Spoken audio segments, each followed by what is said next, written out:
Hello and welcome back to Witchfix. Today I'm looking at, and it's been a minute since I read one of these, Book 7 of the Wicca series by Cate Tiernan, and it's called The Calling. It's been so long since I read one of the books in the series.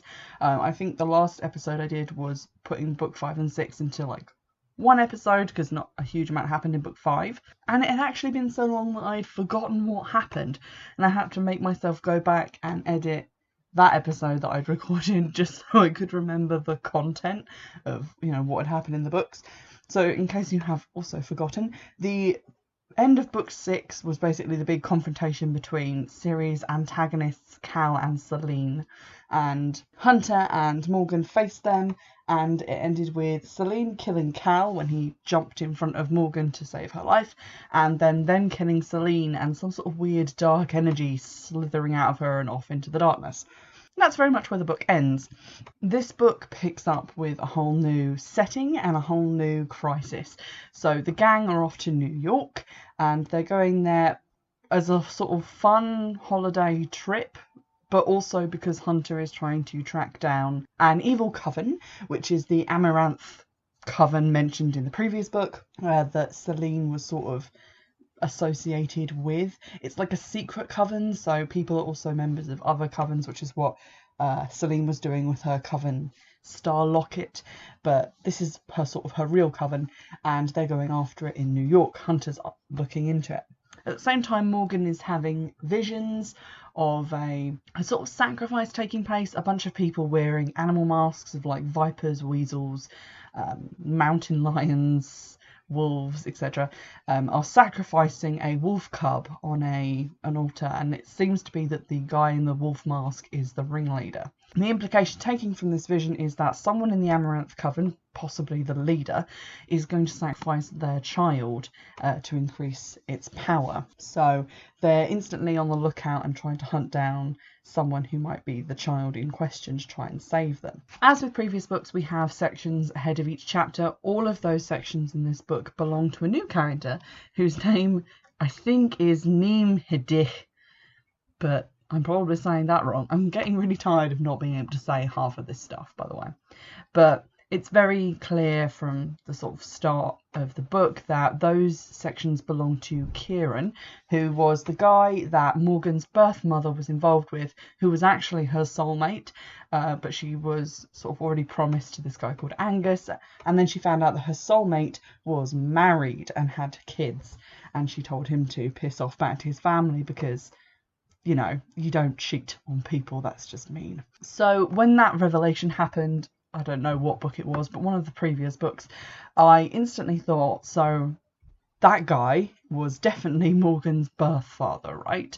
Because, come on, it seems to fit the melodramatic tone of the books that she's going to not only have a revelation that she's adopted and that her mother was a blood witch, but also have like the double whammy revelation of her father isn't even who she thought he was. And it's quite annoying to go into this book feeling like that, because although that is meant to be the big surprise at the end, like, oh my god, it turns out Angus isn't your birth dad, this other dude is, and he's evil. It's so incredibly obvious that even if I had completely forgotten that this had been discussed in previous books, I wouldn't have been able to get more than a quarter of the way into this book without realising what was going to be revealed at the end. There's a lot of things to tip you off. Aside from the fact that it just makes sense for it to be like a big reveal, because obviously it's not going to be straightforward as just finding some new person who is going to be sacrificed, because God knows it's all been about Morgan so far, so why would it change now? They visit a witch club, and on page 58, Morgan goes outside and meets this guy who she feels kind of a kinship with, a kind of identification with, and he's an older guy and he's just sitting outside being weird. There's also a younger guy in the club who felt like he knew her, and he sort of stops her and says, "Hey, don't I know you?" And she's like, "Well, no, I've never been here before." And he's like, that's weird. And then we find out that that character, who is called Killian, is the son of the guy who we know to have murdered Morgan's birth mother, Kieran, who was her actual soulmate, but who she spurned and all the rest of it. So they go and try and protect Killian, and at this point I'm like, okay, so you recognised something in Killian, you felt like you had kinship with him, and he felt like he had it with you, probably because you're half siblings. I'm going to go out on a limb and say that.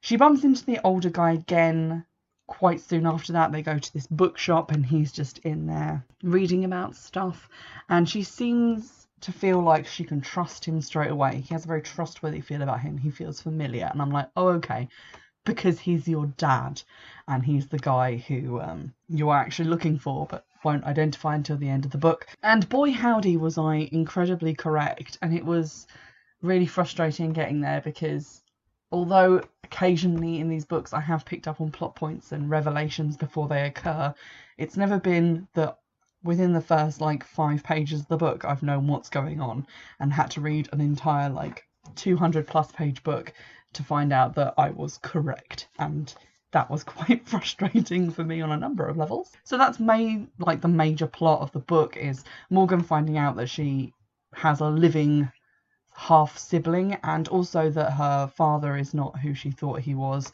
when she thought she knew who he was after she found out she was adopted. It's all getting very Days of Our Lives, and I'm kind of not here for the drama in this case. It's just quite annoying. The other thing that kind of happens in terms of drama is that Morgan is trying to locate a gold watch, which was a gift from Kieran to her birth mother, and she reads in her birth mother's diary that it was hidden in an apartment she lived in New York. So Morgan takes Robbie, her sort of guy friend, to investigate and to try and find it, and in the course of doing that she casts a spell on the superintendent of the building to make this old lady forget that they were in the apartment looking for something. And Robbie has a massive problem with this. It seems disproportionately angry with her because she has power and she used it in a way that made the task that she'd set for herself easier. She just makes her forget that one little thing. She doesn't attack her or hurt her in any way, but he still has a massive problem with it.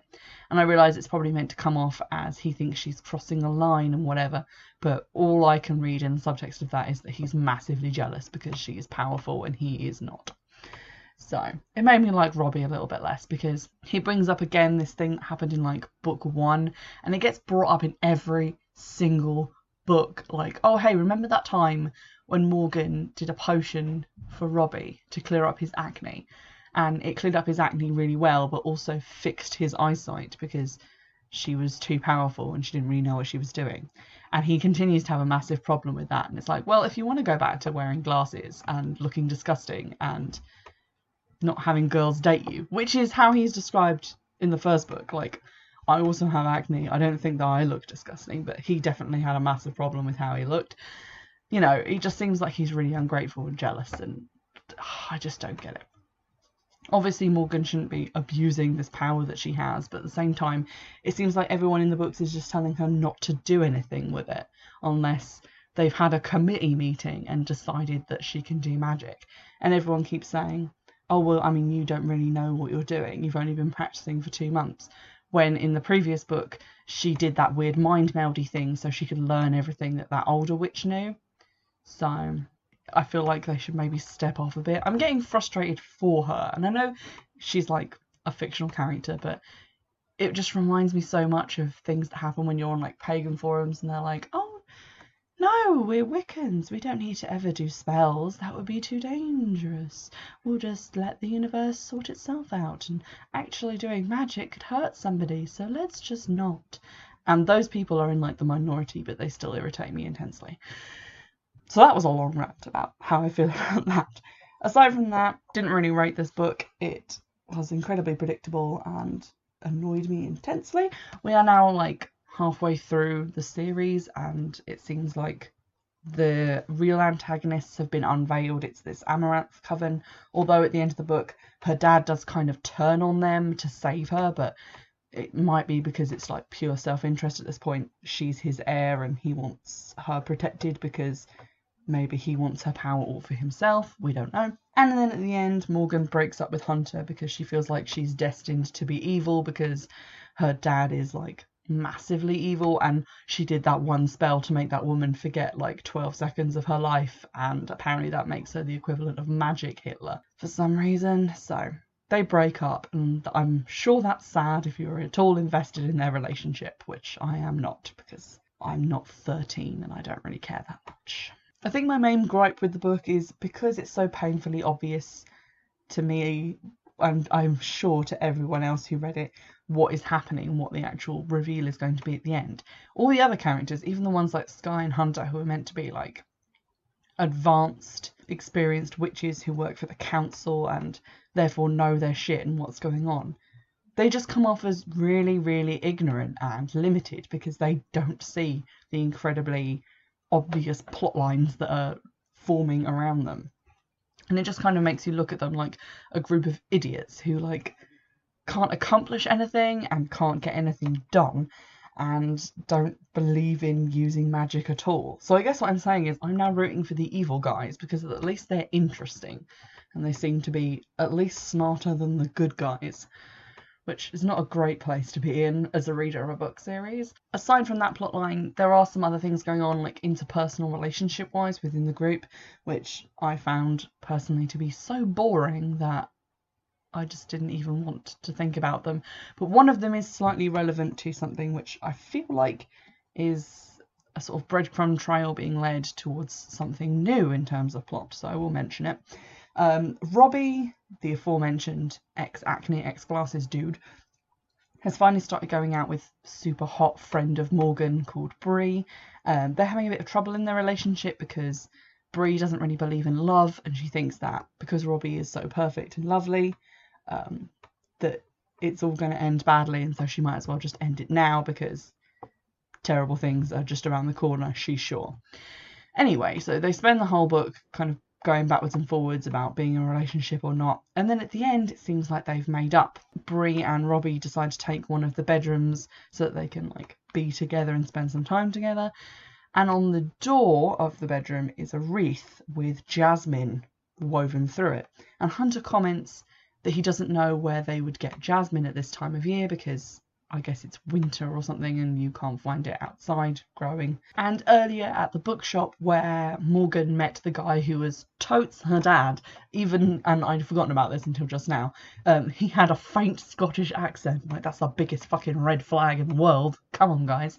Anyway, he showed her some magic where he killed a pot plant and then brought it back to life with magic. Pretty standard. But she was thinking about how it wasn't really meant to be flowering at this time and if that would like fuck it up somehow as a plant. That plant was a lilac, it wasn't jasmine. I just went back to check. But it seems like that might be connected to the presence of these jasmine flowers at the end. Like maybe Bree went to see somebody and magic has been involved somehow, and maybe she doesn't know it, but she's being seduced by evil Coven Amaranth and their wiles. I don't know, maybe I'm just reaching, but it seems like it was kind of obvious and put out there and commented on, so it might turn out to be important in some way. Where I'm at now with the series is, I guess, sort of what happened at the midpoint of the Circle of Three series. Nothing really new is happening. We're kind of in a pattern now. You know, Morgan makes small discoveries in magic. There's some sort of conspiracy that ends in an altercation at the end of the book, and then things just get worse in the next book. So the novelty of the series and the things that it does differently are starting to wear off for me, and it's just kind of getting into this kind of plodding space. I am hopeful that in coming books maybe I might get surprised by the plot and that this was just a weird moment in terms of it just being really predictable. When I added this book to my currently reading thing on Goodreads, I couldn't help noticing that there were quite a lot of negative reviews right at the top of the page. So I had a little read through some of them. I didn't want to get spoiled, but thankfully there weren't that many spoilers. People had hidden those reviews, so that was pretty cool of them. But it seems that criticism comes for two reasons. One is that people think that it's kind of a tired plot trick to have Hunter and Morgan break up because they've been confirmed to be these weird soulmate people, but I guess it's in the middle of series and we need drama, so now they have to break up. And also because they don't really buy the fact that Morgan can seriously believe that she's evil just because her dad chose to do evil things. Pretty sure evil isn't a genetic trait and he didn't raise her, so she's not going to get any of that shit environmentally, so just seems a bit weird. Other major criticisms include the fact that the description for the book was incredibly spoilery and tipped people off to what was happening in the book. I assume they're referring to the blurb because it's the same on Goodreads as it is on the back of the book. The blurbs on these books are always really annoying. I'm just annoyed at a lot of things to do with this series today, okay? But they always start with like a massively long paragraph about how the main character Morgan is feeling. So this one, it says, "At last I am coming into the sunlight. The dangers I faced are gone, and I'm in love, deeply in love. But lately I've been having dreams, terrible visions of someone in trouble, someone who will die unless I can prevent it. Who is calling me like this, and what will it cost me to help?" So those are there. That's not really a blurb, really. It just sort of monologues through it. It doesn't really tell you anything about what's happening in the book.